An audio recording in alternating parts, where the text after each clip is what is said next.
Software Patent Attorney Michigan, call 586-498-0670.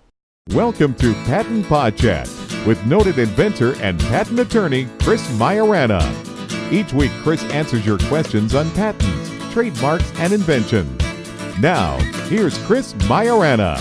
At some point, I remember you told me that after you file a patent application, the patent office takes a while before they respond with an office action. How long was that again, Chris? There's no set time that the patent office mails the first office action, but they did make a commitment to what we call the 14-month rule. That happened after the AIA was passed and after the patent reform earlier than that. So we moved from the patent term of being 17 years from when a patent issues to 20 years from when you file. So at that point, they wanted to say that the difference between those two terms was what the patent office's goal was. So to get your patent to issue in 3 years after you file, they figured you have to get a first action around 14 months or by 14 months. So if they take longer than 14 months, the difference in time gets added to your patent term adjustment, which we talked about in another podcast. So it's good that they committed to a time, and it's good that you get extra time on your term if they go over that. That's a long time before you hear anything from the patent office. What happens if they lose the file? How do you know something went wrong? So it's more of an issue in the old school when everything was by paper mail. So you'd file through the post office system. It's old stuff, but if you followed their system of using a priority mail service, then you got a postcard back. So we get all these little postcards mailed to us, and those postcards would usually have the serial number of a file on there.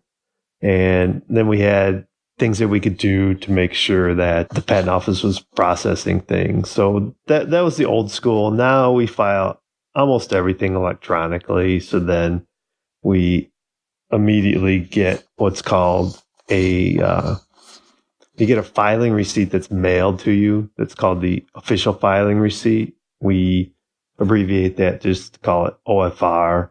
On the OFR, it says, here's your filing date. You're granted a filing date, and you have possibly a request by the patent office to cure any defects. You get to look over the continuity. That's what we talked about when we had the continuation application discussion. The continuity is your priority date back to an earlier case.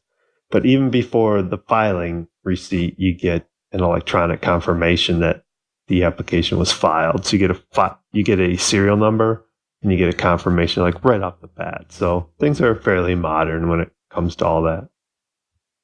Seems like a lot of things to check, though. That's right. We have an unbelievable amount of paperwork. Sometimes I think of that scene in The Matrix when Neo asks for, guns, lots of guns, and like these racks of guns go flying out at Adam. I feel like that's how the paperwork is here. We have just paperwork everywhere, but that's what we do. We cut through the paperwork. How much do you charge for reviewing the official filing receipt? We really don't charge anything for a normal review. That's all what we cover in the filing of a patent application. So we work it into that flat fee schedule that we talked about in another podcast.